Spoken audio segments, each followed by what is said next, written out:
We will go out and find the conspirators, not just in government, but in the media. Yes, we're going to come after the people in the media who lied about American citizens, who helped Joe Biden rig presidential elections. We're going to come after you. Whether it's criminally or civilly, we'll figure that out. But yeah, we're putting you all on notice. And Steve, this is why they hate us. This is why we're tyrannical. This is why we're dictators. Because we're actually going to use the Constitution to prosecute them for crimes they said we have always been guilty of, but never have. No, not Kash Patel. Like, you cannot put Kash Patel as a temporary leader of the Justice Department. You're talking to a guy that's read the entire JFK file. If Trump wins, that Epstein client list is going to become public. Who has Jeffrey Epstein's Black Book? Black Book? FBI. Put on your big boy pants and let us know who the pedophiles are. Welcome back to Rattlesnake TV, guys. In this video, we are going to be going through some of Donald Trump's most recent groundbreaking, revolutionary cabinet nominations that, in no uncertain terms, confirm, if we didn't know this already, that he means business.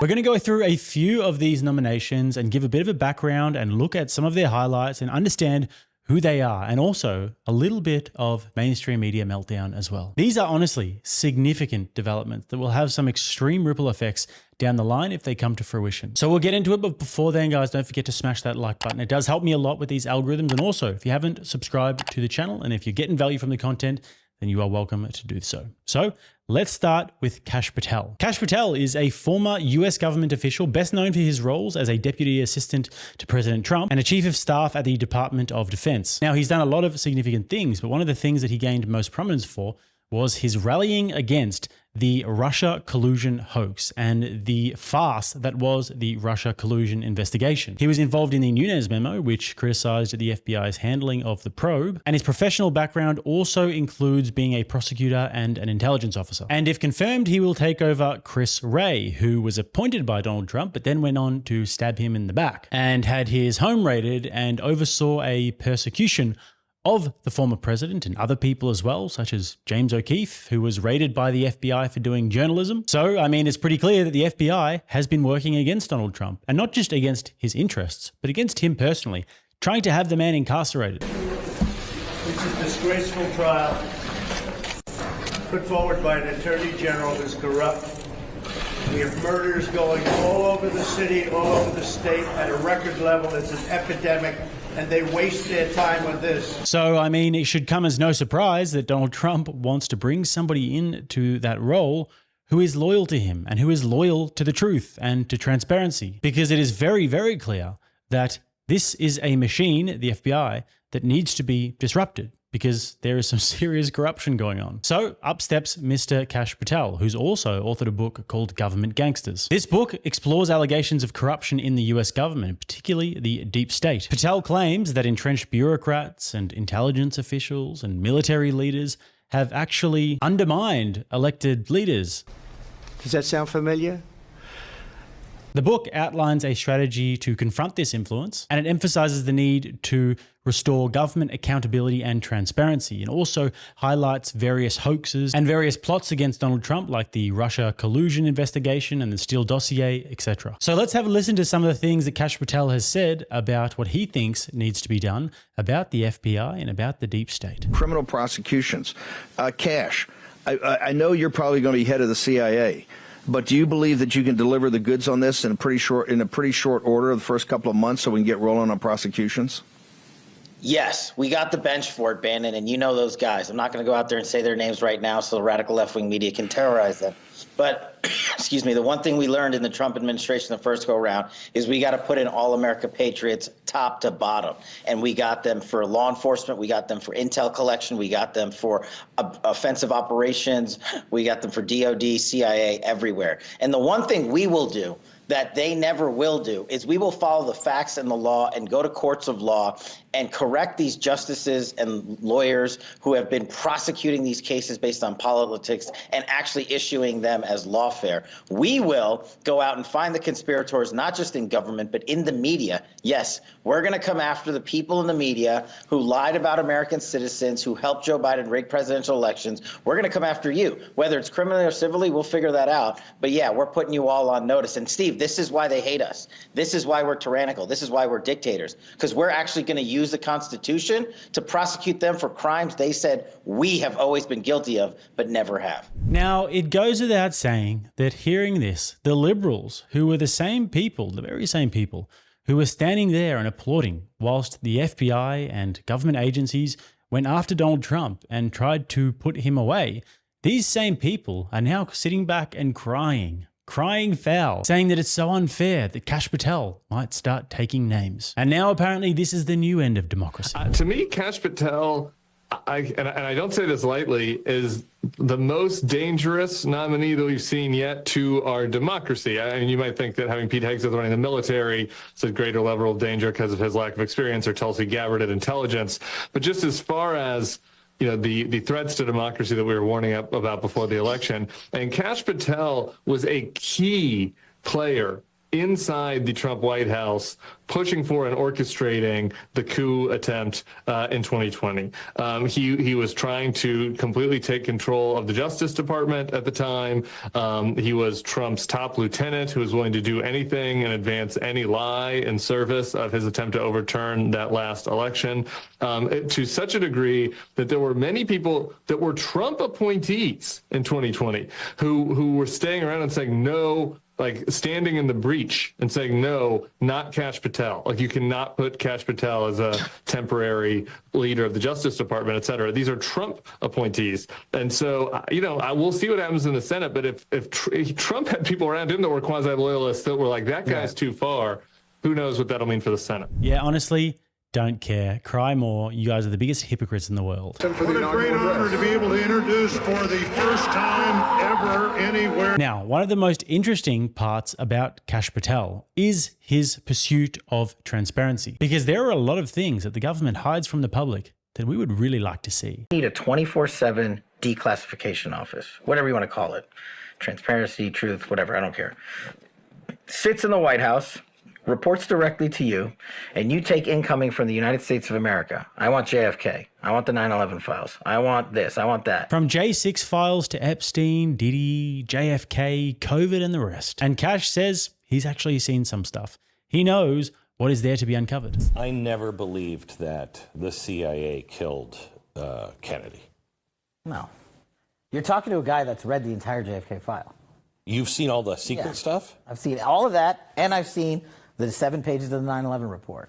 I've seen it all. You don't say that to people that you can't tell what you saw. So first of all, on J6, check out this clip from Joe Pagliarulo's X account, who has to have one of the best radio voices I've ever heard. Did you hear? The incoming president made his selection for FBI director. It's Kash Patel, the former chief of staff of the DOD. So why is the former number 2 guy at the FBI, Andrew McCabe, freaking out on cable news?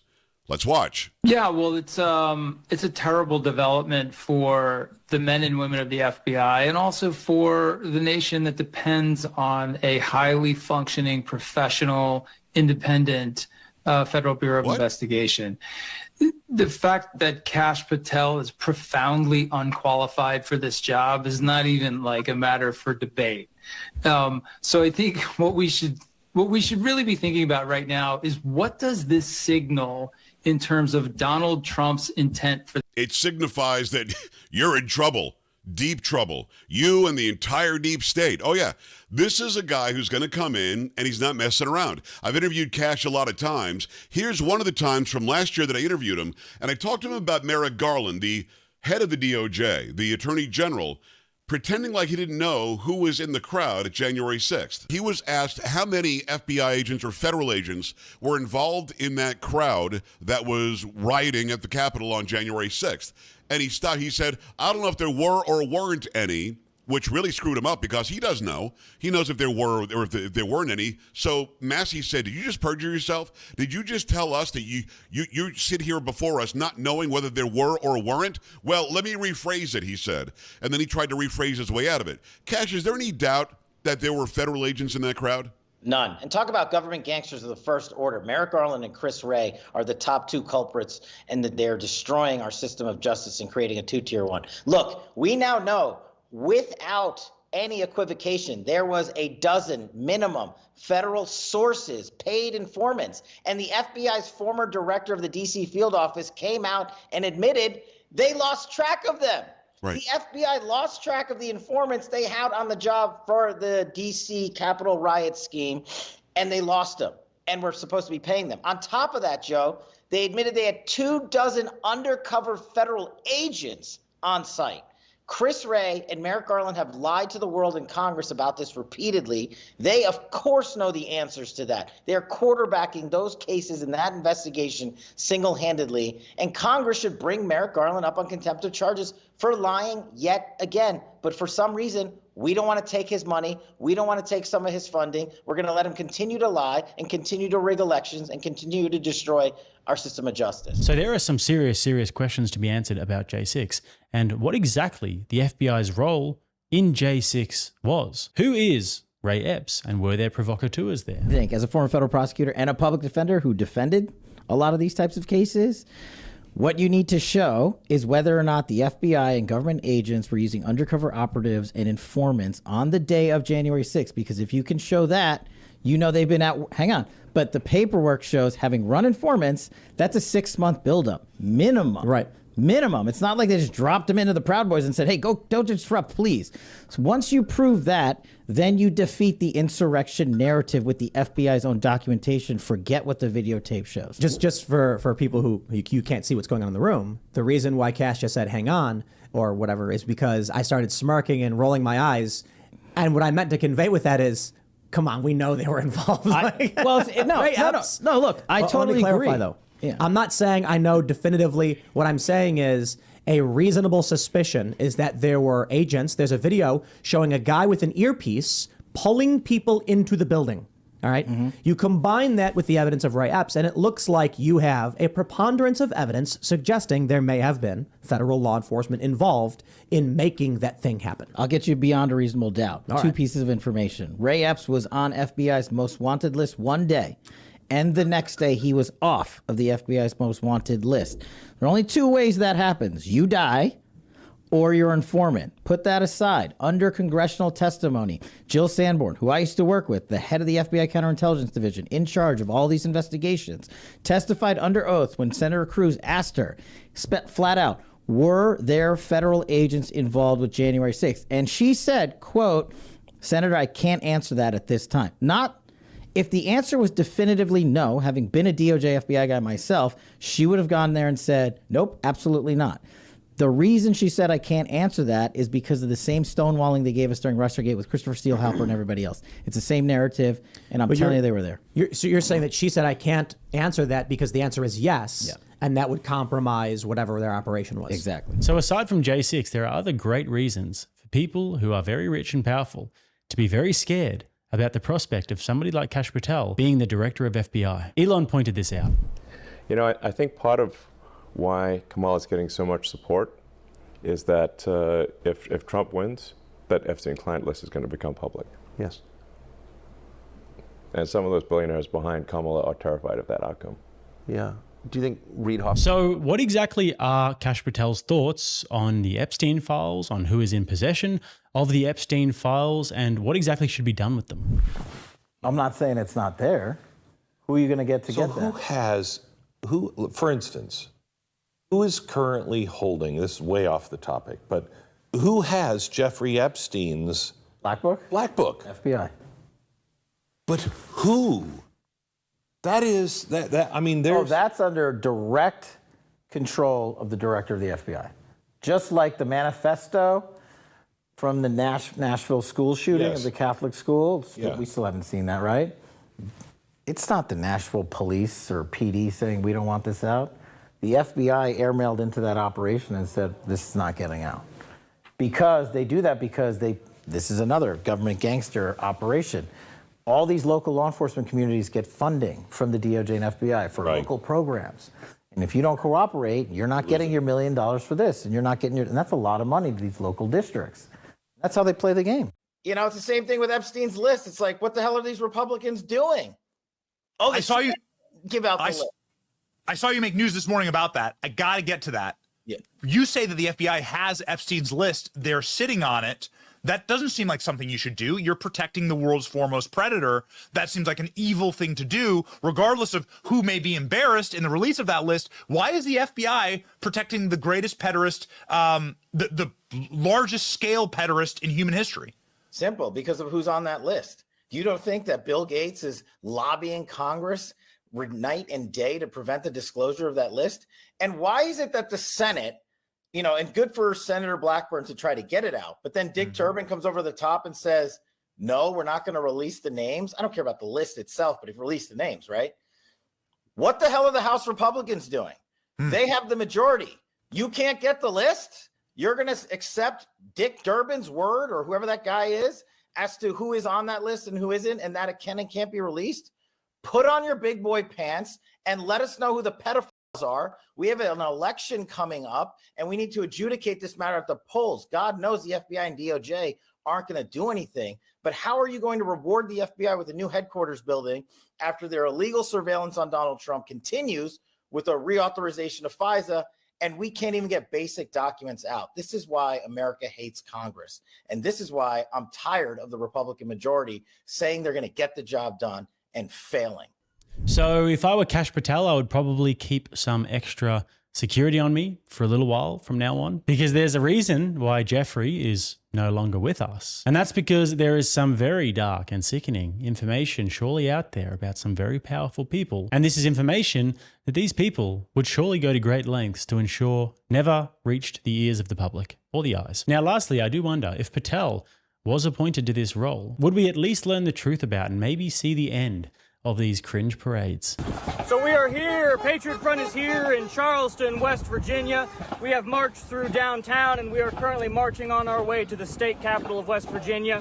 We've had a lot of positive receptions. We've had a lot of very distant interest from the police, if you see them over there. So moving on now, what I'm even more excited about than Kash Patel, if I'm honest, is his pick to lead the National Institute of Health and to make America healthy again alongside RFK Jr. Step up Dr. Jay Bhattacharya, a Stanford University professor of medicine, economist, and public health researcher known for his work on health policy, aging, and infectious disease. Now, Jay Bhattacharya has massive balls of steel, and that old thing that men used to have back in the day called a spine. And this was demonstrated during the pandemic, during the cough that happened a few years back, when he co-authored a document called the Great Barrington Declaration, which was a bunch of scientists that got together in 2020 and advocated for focused protection during the COVID-19 pandemic rather than widespread lockdowns, a position that sparked significant and necessary debate. The Stanford professor physician who specializes in this stuff seems like he'd be the last person you'd censor, correct?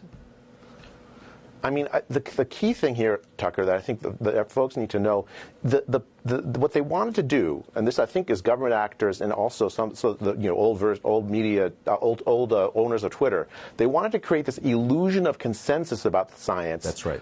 That didn't actually exist. They wanted to fool people into thinking that we were following the science, when in fact there was a robust debate among scientists about what the right thing to do was. And the consequence is schools closed, businesses closed, unvaccinated people lost their jobs because of mandates, even though none of the science actually, none of the persuasive science actually supported any of those positions.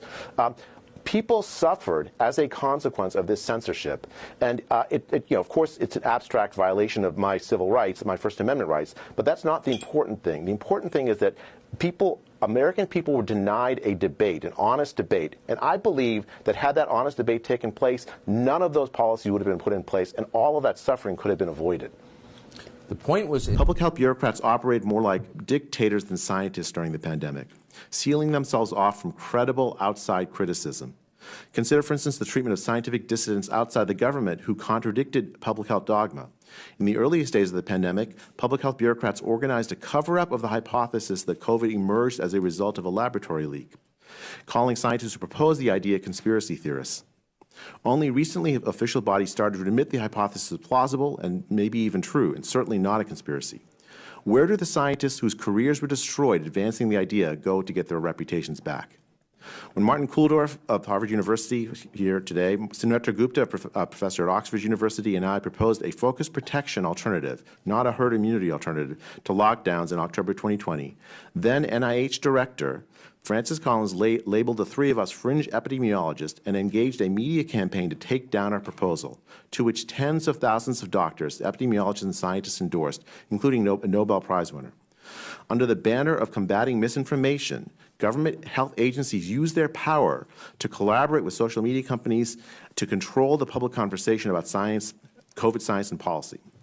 The pattern repeated itself throughout the pandemic, with science bureaucrats abusing their authority to create an illusion of scientific consensus in favor of destructive ideas when none existed. So the American people deserve answers to fundamental questions about the pandemic. On what empirical basis were schools closed? Did public health decision makers consider the harms of their policies as thoroughly as their putative benefits? Why did authorities ignore recovered immunity or failure of the vaccine to prevent disease transmission in recommending vaccine mandates and discriminatory vaccine policies?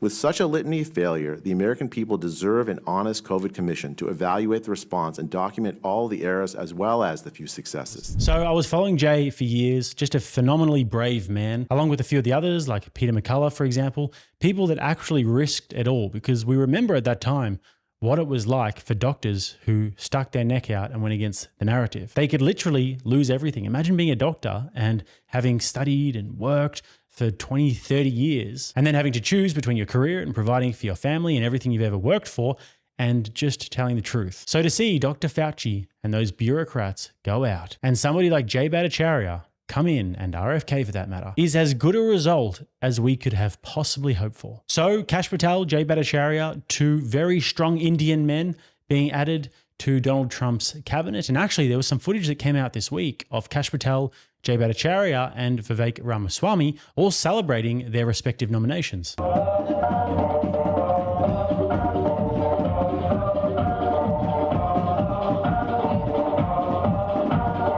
So you love to see that, guys. Super wholesome moment there. Just the guys celebrating the new dawn, the new era, and readying themselves and unifying themselves in their quest against the deep state. So guys, don't forget to smash that like button, subscribe to the channel. If you have not checked out the reality-based thoughts, the most based merch in the whole world and makes everyone look super sexy. So if you want to check that out, it's right below. If you'd like to watch another one, you can click right here. Till next time, I'm Jake. This is Rattlesnake TV, keeping you armed and dangerous.